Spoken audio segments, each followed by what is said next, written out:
Magandang umaga mga kabay. So meron po akong estimate dito mga kabay. DeWalt Palliser, ayan. Ang model nito mga kabay, DWP849X. Ayan. So ang job number niya mga kabay, 39381 letter A. Dalawa po ito mga kabay. So ito mga kabay, ano, para siyang may sumasabi. Tapos titesting natin. Ayan. Tapos matigas po yung pihitan. Ayan. Yung pihitan ng variable niya, antigas. Ayan. Kailangan mo pang itulak ng flat screw.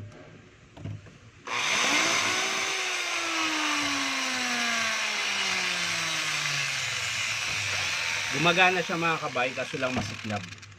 Tsaka parang tuklap yung armature niya. Kasi may sumasabit eh.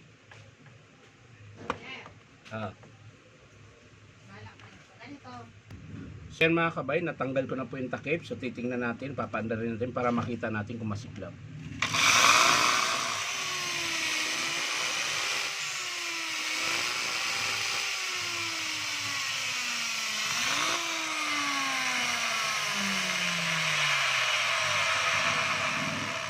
So malakas po yung siklab mga kabay. Tapos itong pihitan yan, tigas. Lumambot to.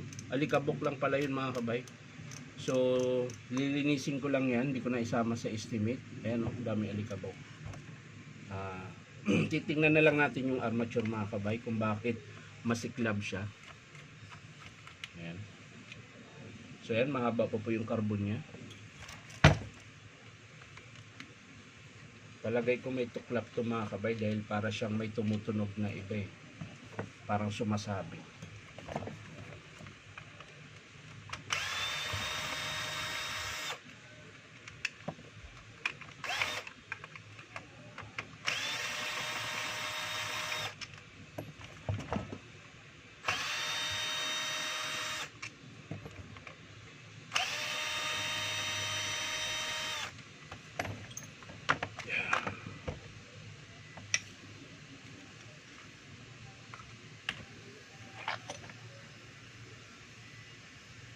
Yun. Wala siyang tuklap mga kabay, pero may pingas po yung armature niya. Ayan po.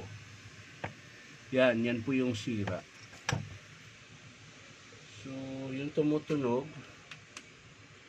doon lang talaga. Yan. So yan, puro alikabok po yung loob. Parang pinampalis nila ng semento eh. Yan. Ang alam ko kasi pang ano lang ito mga kabay, pang palis ng sasakyan. Pero itong alikabok na ito mga kabay, para siyang skin coat eh. Yan. Ito yung ginagamit yata nila sa construction. Pwede pala yun. So ang estimate natin dito mga kabayan, sira din po yung bearing niya. Ayan. Pero kasama na po yun mga kabay yung bearing. Pag binili nyo po yung armature, kasama na po yung bearing. So hindi ko na isasama sa estimate yan mga kabay. So ang estimate natin dito mga kabay ay armature. Ayan. So dito sa gear niya mga kabay, titingnan natin yung dulo ng shafting. Pag pudpud ito mga kabay, kailangan mo na rin magpalit ng gear. So ayan mga kabay, wala pa pong bawas. Okay pa yung shafting niya. So ibig sabihin, okay pa yung gear niya. So dito sa mga kabay, yung sa control module niya, ito, yung 600 hanggang 3.5. Ayan. So kanina matigas siya, pero nung tinulak ko ng flat screw, gumana naman siya. So hindi ko muna isama ito mga kabay. Kasi sa palagay ko dyan lang yan sa alikabok. So pag in-approve ito ng customer mga kabay, lilinisin ko muna yan, yung puting-puti na yan. Ayan. Tatanggalin po natin yan. Ayan. So ngayon, babalik na lang natin mga kabay. Armature lang po yung estimate natin. Wala naman pong tama yung kanyang field coil. Ayan. O madumi lang talaga siya, pero okay pa po. So babalik natin ito mga kabay.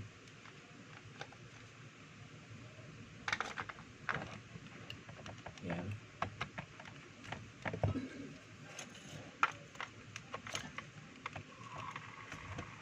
Balik natin yung screw.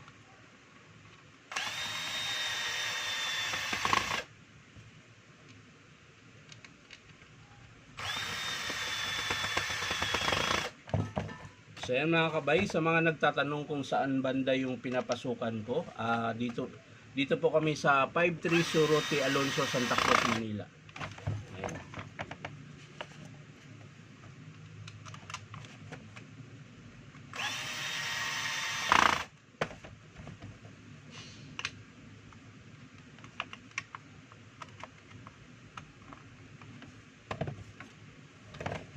So yan, ulitin ko mga kabay, 530 T. Alonso, Santa Cruz, Manila. Hanapin nyo lang po yung Powerman Hardware. May naka-signboard po na DeWalt Stanley. Ayan.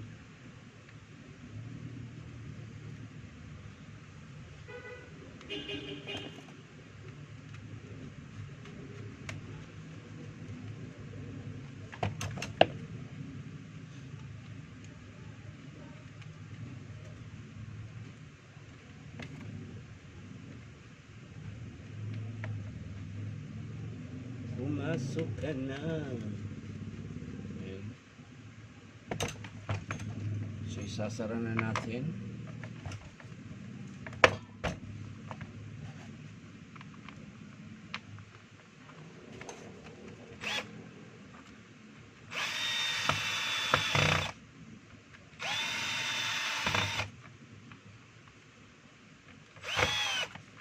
So yan mga kabay, maraming salamat sa panunood at palike and share na rin po. At syempre po, baka naman po pwedeng subscribe nyo po ito aking YouTube account na Inom Tabay. So maraming salamat mga kabay. Bye bye.